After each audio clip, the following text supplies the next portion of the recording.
Sanibonani nonke emakhaya Dr. Mnguni belapho endabuko indoda ke ehlala nani enithandayo nengazi kahle kamhlophe ukuthi njalo ngolesihlanu ngo12 ngisuke ngifanele nginibone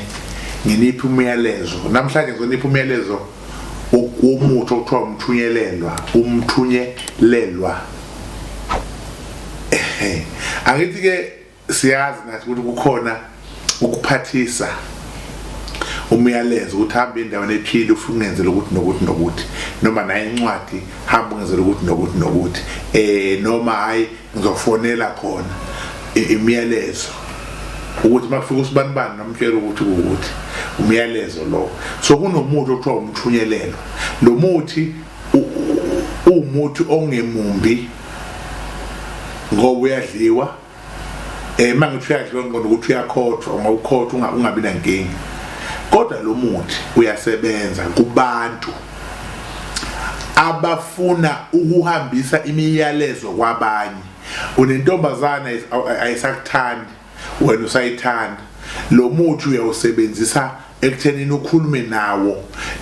into eyishoyo ayithole loyana njengoba injalo lo muthi uyasebenza kubantu abalwayo athi namhlanje ngazalale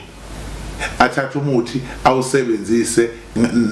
ngokuthi kuhamba umyalezo ozokwenza ukuthi lo muntu angalali izimo zonke lezo engizokhuluma ngazo ukuthi abantu namhlanje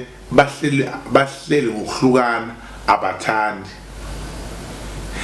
ngesimo sokuthi uhanje lo muntu omthandayo kodwa akazi ukuthi kumele enzeni noma enyangeni inyanga izomnika izizwe kuphela ithamba umbuyisi aphephethe imkhele isikhafuni aphephe lotha akabuye umuntu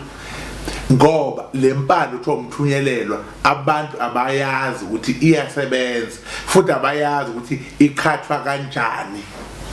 le ibande iyakuthatha njengoba unje ikuse kumuntu akubone njengoba unje futhi nangubani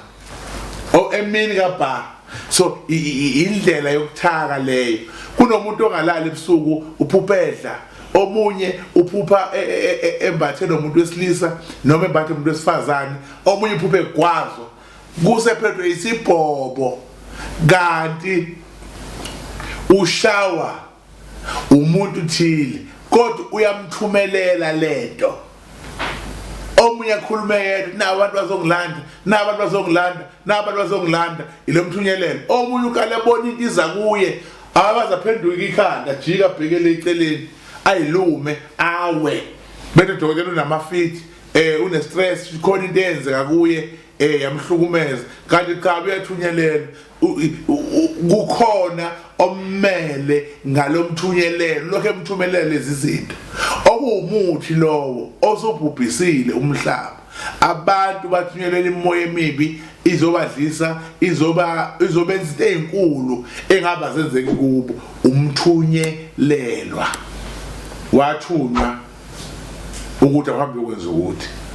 muhle kubantu abafuna ukulungisa imizi yabo hayi umfazi wami akabuye ingodo seyama ibuye hayi umsebenzi kade ngusebenza wangilahlekela awubuye ilokho kodwa nawo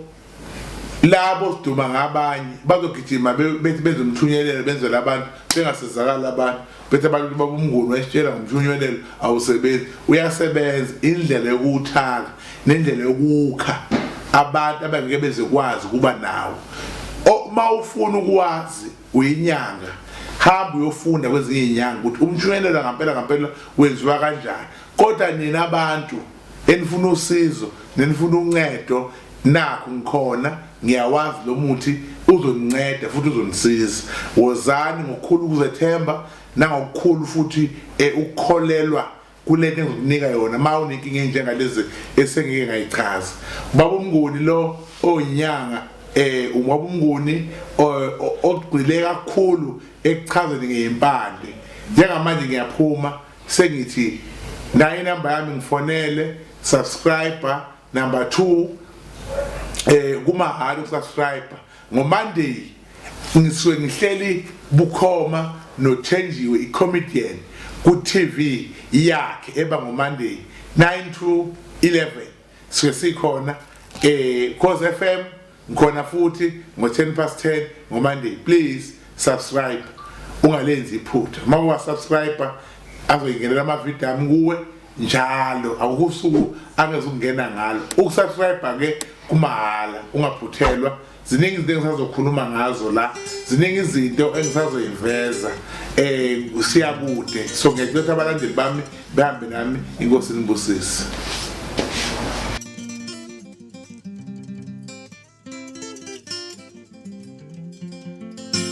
Hey